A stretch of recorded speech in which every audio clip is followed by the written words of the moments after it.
Rend témoignage de son jeu. 2, on te dit que il dit voici l'agneau qui ôte le péché du monde. Donc il reconnaît la divinité de Jésus.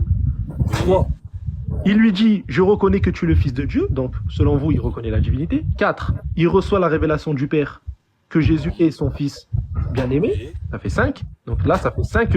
Quand même, c'est très grave quand même. Plus, il reçoit en tant que prophète une révélation. Dans Amos 3,7, on te dit que Dieu ne fait jamais rien sans avoir révélé ses secrets à ses prophètes. Donc, tu as quand même une révélation encore une fois. Donc, il a quand même beaucoup de révélations pour comprendre que la personne qui est en face de lui est Dieu. Comment il peut, en tant que prophète, et pour Jésus, le plus grand des prophètes, et aussi le plus grand qui est sorti d'une femme, comment lui il peut arriver à un moment et dire es-tu Dieu qui devait venir ou devons-nous en attendre un autre Dieu? Ça veut dire que pour lui il y a une possibilité, c'est-à-dire qu'en tant que prophète, prophète de Dieu avec une révélation, il y a une possibilité que Dieu peut venir après Jésus, et ça c'est catastrophique. Non. Là, c'est des conclusions que toi-même tu tires. Donc, ça veut dire quoi? Quelle que soit la dimension qu'un homme peut atteindre sur la terre, vous devez toujours savoir qu'il reste un homme. Voilà. C'est pas que lui qui a douté. Plusieurs prophètes, même dans l'Ancien Testament. Non, mais bien, je t'ai dit, plusieurs prophètes, même dans l'Ancien Testament, ils ont douté. Tu vois? Qui a douté? Douter de quoi déjà? Beaucoup de prophètes. J'ai dit plusieurs prophètes aussi dans l'Ancien Testament. On doutait de quoi? Je vous donne d'abord l'exemple. Le père de Jean-Baptiste, quand on lui a annoncé qu'il aura enfant, il a douté ou pas? Douter de quoi? Pour la naissance de Jean-Baptiste. Son père a douté ou pas? Mais est-ce qu'il doute de Dieu? Mais non, mais attends, mais t'as dit que c'est faux, non? Je t'ai dit, le père de Jean-Baptiste a douté, oui ou non? On prend le cas de la divinité. Voilà, donc j'ai dit, exactement, on parle de douter. Donc ça veut dire quoi? Même si il était prophète, donc ça veut dire, par rapport à sa situation, ben, il a eu des doutes. Il a voulu avoir une autre confirmation. Une autre confirmation? Bah oui. Donc il avait un doute. Regarde le doute, il est où? Le doute, il est où? Il est que, es-tu celui qui doit venir? Donc es-tu Dieu qui devait venir? Ou devant-nous, on attend un autre Dieu? C'est ça le doute. Et la réponse de Jésus était quoi? Bah oui, mais bien sûr. Attends, t'inquiète. Donc regarde. Et la réponse de Jésus était quoi? Oui, mais pourquoi tu fuis le Jean-Baptiste ici? Non, je ne fuis pas. Parce que si tu parles de doute, je te ramène le père de Jean-Baptiste, non? Il a douté, oui ou non? On va aller à Jésus. Là, je te ramène le père de Jean-Baptiste, il a douté, oui ou non? Écoute, doucement. Ici, Jean-Baptiste n'a pas douté de sa connaissance de celui qui devait venir. En sachant que c'était Dieu. Non. Il demande si Jésus est celui qu'ils doivent attendre. Lui a été demandé. Si Jean-Baptiste connaissait déjà Dieu et qu'il sait que c'est Dieu qui l'a envoyé. Donc pour toi, tu es en train de penser que Jean-Baptiste pensait que c'est Dieu qui devait venir, ou bien on devait attendre un autre parce qu'il a dit c'est toi qu'on devait attendre, ou bien c'est un autre qu'on doit attendre.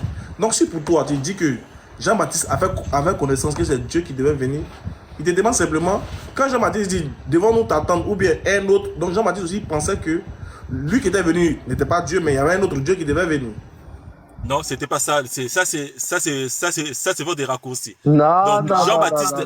Non, mais t'as répondu. Donc, tu voulais que je réponde, que je donne ta réponse, quoi. C'est comme ça que vous voulez. Donc, vous voulez que quelqu'un réponde avec vos mots. C'est ce que vous voulez. Non, mais répondez à ma place alors. Pourquoi? Je t'ai donné raison. Mais je t'ai donné la réponse, non? J'ai été dit clairement qu'il y avait déjà un texte qui existait, qui annonçait la venue. Voilà. Et dans ces textes-là, il est bien dit que quand je viendrai, voici le miracle que je vais opérer. Tous les miracles ont été cités. Maintenant, je te pose la question là. Est-ce que la réponse de Jésus était quoi? Regarde, je vais te dire la réponse de Jésus, c'est quoi? Il fait comprendre à Jean-Baptiste qu'il est le Messie. Il fait pas comprendre à Jean-Baptiste qu'il est Dieu. Je vais te dire pourquoi. Regarde, toi, regarde, le passage ici, justement, c'est Ésaïe 35. Non, il n'y a pas de bon. Regarde, calme-toi. Regarde, calme-toi. Jean-Baptiste, déjà, à la base, c'est à lui, justement, de prouver aux gens que Jésus est le Messie. Là, maintenant, tu as le rôle a changé. Maintenant, tu as Jean-Baptiste qui pose la question aux émissaires d'aller demander à Jésus. C'est plus Jean qui doit rendre témoignage. En fait, c'est les émissaires qui vont enseigner à Jean qui est Jésus. Là, c'est problématique. Ok. Attends. Je vais vous dire une chose. Attends, Attends. écoute. Parce que En fait, t'écoutes pas. tu écoutes ce qu'il t'a Je vais dit. te dire. Attends 2 secondes. Et t'écoutes pas, vas-y. en fait. Tu sais pourquoi t'écoutes pas? Vas-y. Parce que quand je suis en Non, train de parler, vas-y. déjà, t'as envie de répondre. Donc, tu réfléchis à des choses dans ta tête. Non, Ok. Et tu oublies ce que je dis. Écoute bien ce que je dis. Jean-Baptiste, c'est un prophète de Dieu envoyé simplement pour rendre témoignage. Il y a un téléphone qui sonne. C'est pas moi. C'est bon, t'écoutes ou pas? C'est ton téléphone qui sonne, Chaprose. Désolé, vas-y. C'est ton téléphone qui sonne. Ouais. Bon, regarde. C'est bon. La mission principale de Jean-Baptiste, c'est de rendre témoignage de Jésus. Donc, selon toi, rendre témoignage de son Dieu. Dès le départ, on te dit que il a le Saint-Esprit. On te dit même que Jean-Baptiste, qui est prophète, Est-ce qu'on peut lire Attends. Attends. Est-ce qu'on peut lire le passage d'Ésaïe? Ésaïe 35. Ésaïe 35, on connaît. L'Éternel viendra. Non. Est-ce qu'on peut lire? Parce que moi, Il y a marqué l'Éternel viendra lui. lui. Il y a marqué l'Éternel viendra lui-même. Ben, l'Éternel, c'est qui? C'est Dieu. Ben, D'accord. vas-y. Et pour toi, l'Éternel viendra lui-même, il faut le prendre Donc- littéralement. donc- C'est-à-dire que l'Éternel donc, lui l'Éternel- vient. Pardon? L'Éternel viendra lui-même, c'est-à-dire que c'est l'Éternel lui-même qui vient, c'est ça? Non, non, mais les textes, c'est clair. Ah, les textes. Pourquoi tu refuses de lire? Ben, lis Ok. les versets alors. Regarde, Non, regarde. lis d'abord les versets. Je t'ai dit, l'Éternel viendra lui-même, regarde. Non. Faut lire les versets, non. Oh là C'est pas là. comme ça. mon Faut frère. lire les versets. Mais pourquoi vous refusez de lire ces Je versets? te dis de Parce tête. qu'il y a quelque chose dans ces versets-là que je veux faire remarquer à tout le monde. Pourquoi vous refusez alors? Lisez les versets. Ismaël Akat a la Bible avec toi parce que j'ai pas mon Bible avec moi. Vas-y, lisez les versets. Ésaïe 35, 4. C'est pourquoi, déjà, verset 1. Dites à ceux qui ont le cœur troublé, prenez Commençons. courage. Vas-y. Le point, voici votre Dieu, la vengeance de Dieu viendra, la rétribution de Dieu. Il viendra lui-même et vous sauvera. Alors s'ouvriront les yeux des aveugles, s'ouvriront les oreilles des sourds.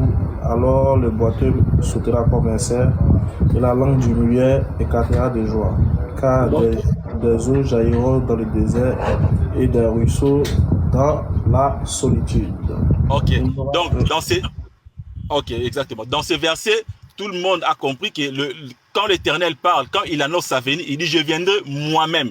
Et il dit voici quand je viendrai, voici le miracle qui va s'opérer comme signe, qui va être comme une preuve de ma présence, de ma venue. Donc Ok, quand c'est bon. Jésus-Christ reçoit cette réponse, quand Jésus reçoit cette question, il ne répond pas par oui ou non. Donc il opère automatiquement des signes qui annonçaient la venue de l'Éternel. D'accord. C'est la réponse qui est dans le sujet. D'accord. C'est ça. Je vais te poser une question parce que vu que tu veux fuir le cas de Jean-Baptiste, tu ne veux pas répondre par rapport au Non, cas de Jean-Baptiste. je peux pas. Parce Je que t'ai répondu. littéralement, attends, laisse-moi parler s'il te plaît. Jean-Baptiste, littéralement, en fait, si vous dites que ici, il avait pour croyance que Jésus est Dieu, il fait clairement du polythéisme. Il est en train de dire, es-tu Dieu qui devait venir ou devant nous on attend un autre Dieu? Ça, c'est du polythéisme. Ça, c'est une parole de couf. Maintenant, attends, laisse-moi parler. Ça, c'est toi. Ça, c'est selon tes détails. Oui, non, c'est clairement, c'est même, tu sais quoi, c'est même pour des pères d'église qui disent, écoute, il y a même des pères d'église qui viennent te dire que c'est ridicule ce que Jean-Baptiste dit. Ça, c'est des pères d'église qui viennent dire ça. Maintenant, laisse-moi parler. Ici, tu me parles de l'Éternel viendra lui-même et toi, tu penses que c'est l'Éternel littéralement qui rentre ici, qui se prend le corps, qui rentre, etc. Je vais te poser une question. Est-ce que ça, c'est la croyance des Israélites quand ils ont vu Jésus, alors qu'ils avaient la connaissance des Écritures par rapport à Ésaïe 35.4. C'est quoi la croyance des Israélites quand ils ont vu Jésus? Ils ont dit quoi? Non, mais parce que quand tout le message de l'Ancien Testament qui annonçait la venue du Chilo, il devait venir étant que le roi des rois pour délivrer Israël. Non, Chambre, tu réponds pas à ma question. Non, mais je te réponds le pourquoi ils n'ont pas accepté. Non, je te parle des gens qui l'ont accepté, moi. Moi, je te parle des gens qui l'ont accepté. L'Éternel viendra lui-même. Il y a cette réponse ici. Vous savez une chose, hein. Vous savez une chose. Est-ce que tu peux me répondre? Attends, mais laisse-moi te partir. Nous ne sommes pas dans un tribunal ici. Tu m'as posé une question, laisse-moi aussi le temps de répondre. Vous savez, le débat autour de la divinité, moi j'ai dit toujours aux gens que le jour où quelqu'un arrive à m'expliquer plus A plus B la divinité de Dieu, j'arrête d'adorer ce Dieu-là, c'est que c'est un idole. L'identité de Dieu, avec exactitude, personne ne peut l'expliquer. Avec exactitude, personne. voyez? Voilà la raison pour laquelle, quand Simeon a vu Jésus, dans le bébé Jésus, il a déclaré que cet enfant sera un signe qui suscitera des contradictions. Oui. Donc, si quelqu'un vous explique Dieu de A plus B, c'est que c'est un statut, c'est que c'est un idole. Donc là, même tu si ne réponds pas à la question. on commence ces débats ici, même si on fait 10 ans, 20 ans, 30 ans, ça veut dire qu'il y aura toujours... Ça veut dire que personne ne pourra expliquer Dieu dans sa totalité. C'est impossible. La chambre haute. Tu sais pourquoi? Laisse-moi parler. Tu sais pourquoi? Parce que... Non, mais attends. Tu ne réponds pas à la question. Je vais te laisser parler. Pourquoi? Parce que notre intelligence est si petite. Dieu est tellement grand. Personne sur la terre peut comprendre Dieu dans sa totalité. C'est impossible. C'est impossible. Voilà. Donc, c'est impossible. Okay. Voilà pourquoi l'apôtre Paul a déclaré que nous connaissons à partie, nous prophétisons à partie. Donc, n'attendez pas que je puisse te donner les numéros de Dieu, son adresse. C'est pas ce que je dis. Oh, laisse-moi parler. Donc voilà. Ça y est. Donc déjà, Jésus va être un sujet de contradiction, oui, sur le fait qu'il soit le Messie ou non. Attends, voilà. oui, sur le fait qu'il soit le Messie ou non, parce que chez les Juifs, en fait, Jésus a été envoyé pour les Juifs, et les Juifs justement en question, en fait, doutaient de sa messianité, et d'autres disaient oui, c'est le Messie. Donc ça n'a rien à voir avec le fait est-ce qu'il soit Dieu ou pas. Ça n'existe pas ce genre de débat chez les Israéliens, de savoir qui est Dieu. Attends, laisse-moi parler, s'il te plaît. Je t'ai laissé parler. Il est envoyé pour tout le monde. Je t'ai laissé parler.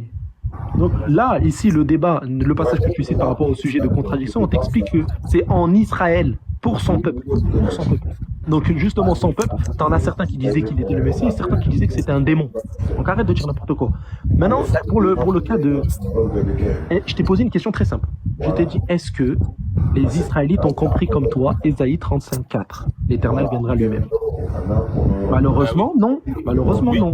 Non, malheureusement, non. Je vais te dire pourquoi. Oui, parce que jusqu'aujourd'hui, ils n'ont pas dit. Mais tu m'as posé une question, oui ou non? Mais je t'ai même pas encore posé la question, tu ne veux pas répondre, je vais répondre à ta place. Mais tu m'as posé la question, non? Tu m'as posé la question. Je t'ai posé la question tout à l'heure, tu n'as même pas répondu. Donc laisse-moi parler. Les Israélites n'ont pas compris comme toi, l'Éternel viendra lui-même. On a un passage de Luc 7:16, où justement il y a les Israélites qui parlent. On te dit qu'après que Jésus ait fait un grand miracle, donc ressusciter les morts, dans Ésaïe 35:4, quand l'Éternel viendra lui-même, on te dit qu'il va ressusciter les morts, etc. Jésus ressuscite un mort. Les Israélites, ils disent quoi? On te dit que les Juifs ici ont glorifié Dieu en disant un grand prophète est paru parmi nous et Dieu a visité son peuple. Donc regarde la croyance des Israélites sur ce passage. On te dit que justement, vu que c'est un prophète qui vient faire ce genre de miracle, il a ressuscité un mort. Pour eux, c'est Dieu qui a visité son peuple. Pas Dieu lui-même qui est descendu. Mais qu'est-ce que vous racontez? Ça, c'est une croyance païenne qui est venue dans Acte 14. Justement, quand Paul a fait un miracle, là, les gens qui parlaient la langue lycaonienne, ces genres de païens, ils ont dit quoi? Ils ont dit, mais attends, Paul vient de faire un miracle? Alors c'est Dieu sous forme humaine qui est descendu. Paul a fait quoi, Paul? Paul, s'il avait la croyance que Dieu s'incarne, s'il avait la croyance que Dieu descend sous forme humaine, regarde, Paul, il a dit quoi justement à ces païens? Il a dit, mais comment? Il a déchiré ses vêtements, il a dit, comment pouvez-vous dire de tels blasphèmes? Je suis de la même nature que... Laisse-moi parler. Je suis de la même nature que vous. Arrêtez de dire Dieu est descendu sous forme humaine. Il a dit adorer... En fait, il a dit cesser ces choses vaines et adorer celui qui a fait le ciel, la terre et tout ce qui s'y trouve. Si pour Paul, il avait une croyance que Dieu s'incarne, jamais de la vie, il va reprendre des païens comme ça. Je te pose une question. Est-ce que tu comprends la Bible quand tu les lis? Oh, vas-y, arrêtez avec ça, s'il vous plaît. Non, je te pose une question simple. D'accord, toi tu la comprends? Parce que l'apôtre Paul a dit que la lettre tue et c'est l'esprit qui vivifie. D'accord, toi tu la comprends, toi? La Bible? Est-ce que... Non, c'est une question. Attends, oui. Non, mais tu réponds par une autre question. Ça veut dire quoi la lettre tue? Attends, ça veut dire quoi la lettre tue? Non, je te dis, est-ce que tu comprends la Bible? C'est la question. Oui, en tout cas, je la comprends. Je t'explique. Je la comprends mieux que toi. Tu réponds. Ah, mieux que moi? Bien sûr, largement. Ok, ça marche. C'est une bonne chose. Mais bien sûr, c'est une bonne chose. Parce que dans la Bible, il n'y a pas que la lettre. Il y a aussi des paraboles. Mais au-delà des paraboles, il y a des mimes que Jésus-Christ a démontré. Comme aussi dans l'acte des apôtres, quand le prophète Agabus, ce qu'il avait fait, il a pris les ceintures de Paul, il a lié ses mains, c'était des mimes. Si je te pose maintenant la question, Simon, Pierre, il a fait des pêches miraculeuses combien de fois? Il a fait C'est des dans la quoi? Bible. Hein? Pêches miraculeuses, combien de fois? Des pêches? Oui, miraculeuses, combien de fois? C'est quoi ça, des pêches? Oh, pêches miraculeuses, pêcher des poissons, Ah, combien de je fois? sais pas, moi, qu'est-ce que je m'en fous, moi, des pêches qu'il a fait. Ben, bien sûr, combien de fois? Mais Et tu comprends la Bible mieux que moi, non? Ben, tu vois, Il a pêché vous voyez votre poissons compréhension. miraculeusement. Vous prétendez connaître la Bible alors que vous ne comprenez rien. Vous êtes dans l'erreur quand vous comprenez ni les Écritures, ni la puissance de Dieu. Je te pose la question. Simon a fait combien de fois de pêches miraculeuses? Attends, Réponds-moi. donc toi, regarde. Donc, vu que toi, tu connais une chose sur la vie Non, de Pierre... Attends, laisse-moi parler, je laisse-moi laisse parler, Simon, laisse-moi parler, je laisse laisse-moi Simon, parler. je prends Jésus. Laisse-moi Mais tu m'as parler. posé la question, non? Ben, tu vois, Laisse-moi parler. Donc, vous voyez, vu que toi, tu as eu vous la... sélectionnez Laisse-moi le parler. verset alors que la Bible, c'est pas ça. Laisse-moi parler. Vu Parce que tu es toi, bloqué, Oh, réponds-moi. laisse-moi parler. Ben, tu vois, tu es bloqué. Réponds. Non, regarde, je vais te répondre justement. Regarde, vu que tu es en train de dire que moi, je n'ai pas la connaissance sur combien de fois Pierre a péché miraculeusement, ça veut dire que je ne connais pas ma Bible. Mais regarde, le problème, il va être où maintenant? Je vais te poser une question. Non, mais ma question, tu n'as pas répondu. Attends, laisse-moi parler. Tu n'as pas répondu à ma question. Laisse-moi parler. Déjà, Laisse-moi parler. Est-ce que parle-moi tu peux avec écouter les respect. autres parler aussi? Non, mais, Est-ce que tu peux écouter les autres parler? non, mais il me dit tais-toi, il me connaît Parce pas. que tu me laisses pas parler. Parle-moi avec respect, mais parle-moi Bon. avec respect. Ouais, Parle-moi avec excuse-moi. respect. Est-ce que tu peux me laisser voilà. parler? Vas-y. Merci. Je vais te poser une question. T'inquiète, t'énerve pas, j'ai juste dit tais-toi. Tu peux... Non, c'est bon. Calme-toi. Voilà, j'ai rien dit de mal. J'ai juste dit tais-toi. J'ai une question à te poser, vu que tu veux faire le connaisseur de la Bible.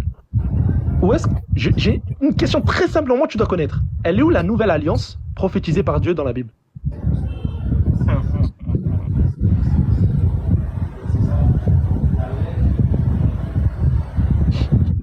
Et je vais pas sortir de ça. Ok. La question, c'est quoi? C'est de savoir c'est où la nouvelle alliance ou c'est... Où est-ce que Dieu a prophétisé la nouvelle alliance? Où est-ce que Dieu a prophétisé la nouvelle alliance? Ouais. C'est dans la ancienne alliance qu'il a prophétisé. Parce Quel verset, quel passage? Pardon? Quel passage? Mais dans plusieurs passages, Non. notamment dans Jérémie. Ah ben attends. D'accord. Oh, parfait. Dans Jérémie. Ok. Il se passe quoi dans la nouvelle alliance? Dans la nouvelle alliance, il adviendrait à la suite des temps où j'établirai avec la maison d'Israël et la maison de Juda une alliance. Ouais. Et il se passe quoi dans la nouvelle alliance? Là on m'appelle. Ouais, on t'appelle. C'est quoi la nouvelle alliance? Il se passe quoi ici?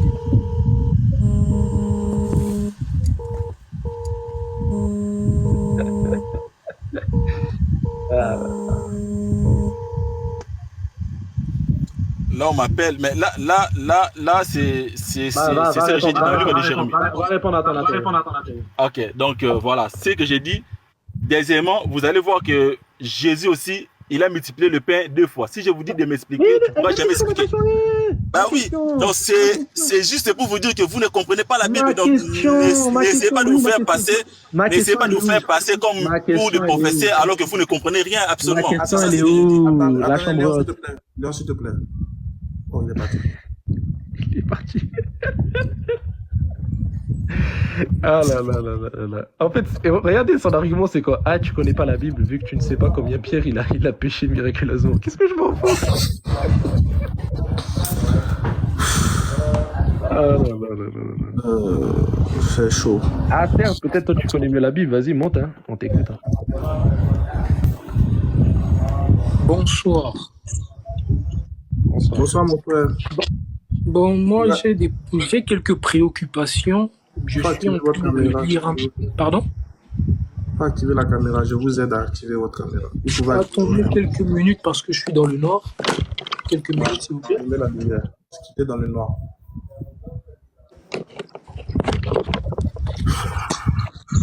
Nino. Je sors là où il y a de la lumière. Délire 5 minutes, moi après je vais partir à la fin. D'accord. Non, Léon, moi, les questions sont sur toi, frère. Parce que toi, tu te permets d'être le gars le plus intello. J'aimerais m'intéresser à toi. Et je me prends rien de plus intello. Qu'est-ce que tu racontes? Je ne connais rien de la Bible, je connais rien de la Bible, mais j'ai quelques passages du Coran que j'aimerais que vous puissiez m'expliquer. Ça passe? Ouais, vas-y. Ok. j'aimerais savoir si les hadiths et la sunna sont compris dans le Coran. Est-ce que c'est le prophète Mohammed qui l'a écrit? Le prophète Mohammed qui a transmis Il a transmis. Ouais. Il a transmis à qui? aux compagnons. Aux compagnons. Mhm. Aux compagnons. Ce qui remet à dire que Allah passe le message à Mahomet, Je vais Mahomet parler. passe le message aux compagnons. Oui. Tu es le voilà en live ici, tu veux parler. Attends, Minan, attends, Minan, parce que lui, il vient avec un zèle, je vais devoir le remettre à sa place. Vas-y, du coup. Ouais, explique-moi parce que je ne comprends pas. Normalement, c'était le prophète c'est très simple. Mohammed qui allait écrire tout le Coran parce que le Coran a été révélé. C'est pas Oui, ça. d'accord, mais Mais comment il aucun transmet moment, encore chez les voisins? à aucun moment on te dit que le prophète Mohammed a écrit le Coran. Ça, c'est un. Ah, donc il n'a pas écrit le Coran. Non, le prophète, justement, a dit à ses compagnons d'écrire les révélations qu'il a reçues. Aïe. Le Coran, Mais c'est pas pourquoi? juste. Laisse-moi parler. Le Coran, c'est pas juste une révélation Oh, là, là. écrite, c'est une révélation aussi orale. Donc maintenant, laisse-moi parler. Les hadiths, tu m'as dit, tu comprends pas. Mais Ouais, attends, je comprends pas. mais attends. 2 secondes. Dieu a donné les paroles à Jésus de l'évangile. Et Jésus, il a fait quoi ensuite? Il a déjà transmis à qui? Moi, je t'ai dit que la Bible, moi, je connaissais pas Non, grand-chose. attends, calme-toi. Dieu a donné des paroles à Jésus à transmettre. Jésus a transmis à qui? Je sais pas. À ses Moi, je compagnons? t'ai dit au départ que À je ses compagnons connaissais ou pas? rien de la Bible. Moi, À je ses viens de compagnons ou tomber pas? sur le Coran. Non, est-ce qu'il a J'ai transmis quelques à bases, ses frère. compagnons? Est-ce qu'il a transmis à ses compagnons, Jésus, les paroles de Dieu? Mais moi, je sais pas. Moi, je suis venu pour quelque Oh, chose tu d'autre. sais Toi, pas, tu me d'accord. ramènes Bon, tu sais pas, d'accord. Pourquoi tu Allez, veux- vas-y. Voilà, pose ta on y question. va. Allez, Ok. vas-y. J'ai encore deuxième question. Est-ce que tu peux m'expliquer la salade? C'est quoi la salade? Est-ce qu'il est mentionné dans le Coran ou pas? La Il y a- salade. il y a- Ouais. Salade. Pas la salade, mais la salade. Un terme que vous utilisez. Ouais, la prière, oui. La la prière. Allah, il donne quelques versets par rapport à l'inclinaison, par rapport à la prosternation, par rapport au fait de réciter le Coran quand on prie. Même tu peux retrouver ça dans la sourate 4, verset 102 ou 104, où on t'explique que le prophète, c'est lui qui dirigeait la prière et les gens venaient derrière lui et priaient et se prosternent, etc. Donc ça, on a Ok. déjà un début. Maintenant, laisse-moi parler. Maintenant, on sait même que dans le Coran, Allah, il nous donne une révélation. Il nous dit qu'il a fait au prophète une révélation en dehors du Coran. Au prophète Mohammed. Tu ne le savais pas? Je sais pas, je suis en train Prends-moi de la lire. sourate 8, Moi, verset j'apprends à 7. lire. Prends-moi la sourate 8, verset 7. J'ai pas un Coran. Ah, t'as pas un Coran? En fait, Ouais. tu viens avec des écrits et tu pensais m'avoir. Non, Prends-moi, je s'il te ne plaît, suis pas Ismaël venu Aka, la avec- sourate 8, Mon verset Coran 7. se trouve, écoute un peu. Je vais t'expliquer Coran un se petit peu le trouve dans le Coran. téléphone. Calme-toi. Tu vois, ça se trouve dans le Vu que tu ne téléphone. sais pas, je vais t'expliquer. Ah, Ismaël Voilà. Aka, Je suis venu pour que vous puissiez m'expliquer. Je suis pas Oui, on venu va pour t'expliquer, faire on va un débat. t'expliquer. Non, t'es venu avec un zèle, t'as Voilà. dit tu fais l'intello, tu fais le mec qui connaît. Mais Donc, tu on fais va l'intello t'expliquer. depuis tout à l'heure. Les D'accord, autres oui, bah, t'expliquent. on va t'expliquer, on va te montrer c'est quoi l'intello. Vas-y. Prends-moi s'il te plaît, Ismaël Aka, la sourate 8, verset 7. D'accord, parlez frère. Sourate combien? 8, verset 7.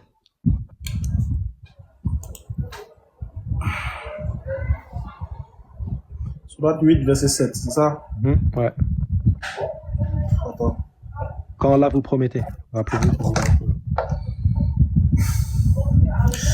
Sourate 8, verset 7 dit ceci. Attendez une minute. Rappelez-vous quand Allah vous promettait qu'une des deux bandes sera à vous. Vous désirez vous emparer de celle qui était sans armes, alors qu'Allah voulait par ses paroles faire triompher la vérité et anéantir les mécréants jusqu'au dernier. Ok. Ce verset, Allah, il te dit quoi? Rappelez-vous quand Allah vous promettait qu'une des deux bandes sera à vous. Mais j'ai une question à te poser. Où est-ce que Allah a fait cette promesse dans le Coran?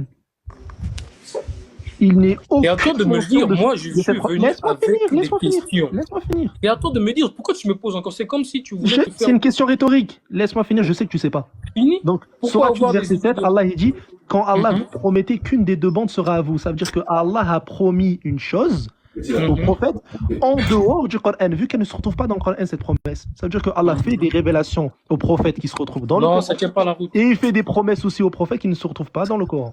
Ça tient pas la route. Ça tient pas la route. C'est quoi qui tient pas la route là? C'est quoi qui tient pas la route? Par exemple, nous sommes 4 là. Quelqu'un nous fait la promesse. Ce qui n'est pas marqué dans le livre qui est le Coran. Moi, je crois que le message qui est dans le Coran, d'après vous, c'est la bouche de Allah, la parole de Allah plutôt. Le Coran, c'est la parole de Allah. Donc, si quelqu'un nous dit que non, Allah avait promis et que ça ne se trouve pas dans le Coran, moi, je trouve que ça ne tient pas. Les deux bandes, quand tu me poses la question, où sont les deux bandes? Où sont les deux bandes? Tu racontes quoi? On dit, on vous a fait une promesse à 4. Si Allah il dit dans le Coran qu'il nous a fait une promesse à 4, et que ce n'est pas mentionné dans le Coran, c'est que c'est nous 4 qui le savons. Oh, ça ne tient pas la route, frère. Ça ne tient pas la route. Ça tient pas la route. Qui lui a lu? Ça ne tient pas la route. Parce que si on nous fait une promesse à 4, suis. Regarde. On nous fait une promesse à 4. Aujourd'hui, on nous fait une promesse à 4. On a besoin des preuves. Moi, j'ai besoin de preuves, comme tu l'as dit. Moi, j'ai besoin de preuves. Tu racontes quoi même plus là même? Tu sais pas de quoi même? Mais qu'est-ce qu'il raconte? Eh, Yazi, je crois que t'as rien compris. Écoute, t'as rien compris. Arrêtez de fumer quand vous venez ici. Hein. Arrêtez ça. Oh. Écoute, t'as rien compris.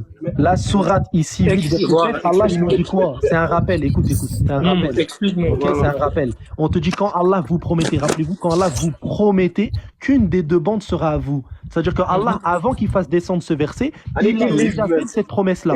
Il a déjà fait cette promesse-là. Donc, ils ont reçu cette promesse-là. Donc, c'est une révélation de la part de Dieu.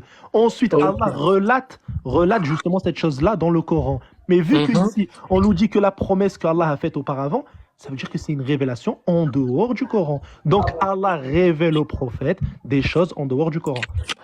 Donc la prière, Allah a révélé au prophète justement comment faire la prière exactement. Et le prophète lui-même est venu nous dire, faites la prière comme vous m'avez vu faire la prière. Maintenant, et on a des détails sur ça. Deuxième préoccupation. Moi, je suis tombé sur une vidéo TikTok d'une personne qui disait que non, les hadiths et la sunna, c'est pas rattaché au Coran. Voilà pourquoi je suis monté. C'est faux. C'est faux. C'est faux. Ah, d'ailleurs, il faut qu'il aille chez la personne puis pour poser la question. Non, mais attendez. Quand quelqu'un a besoin, par exemple, de réponses, on vient vers vous, non? On vous pose des questions. C'est pas pour vous dire. Mais tu viens avec un zèle. Au début, tu es venu, tu en fait les connaisseurs. On connaît pas, puis tu viens nous poser des questions. Yazi, t'es venu avec un zèle, en mode. Non, en fait, je suis venu avec un zèle parce que. Tu vois. Non, suis. Si je suis venu avec un zèle, c'est parce que la personne qui était là, tu te moquais en fait. Lorsque la personne est partie, tu te moquais. Oh non, il est fou, c'est pas bon. Tu es sur un live, tu peux pas descendre. Ouais, tu t'es moqué, tu as rigolé. C'est pas bon. On est en train de partager la nouvelle de Dieu. Attends, j'ai pas le droit de rigoler. Non, mais attends, on est en train de parler. Je me moque pas de lui, je ne me moque pas. C'est la parole de Dieu que nous sommes en train de transmettre. Non, attends. Pour nous, la Bible n'est pas la parole de Dieu. Donc, faut arrêter de dire on est en train de parler de la parole de Dieu. Pour nous, la Bible, c'est pas la parole de Dieu. Du moment où il y a des contradictions terribles dans ta Bible, ce n'est pas la parole de Dieu pour nous.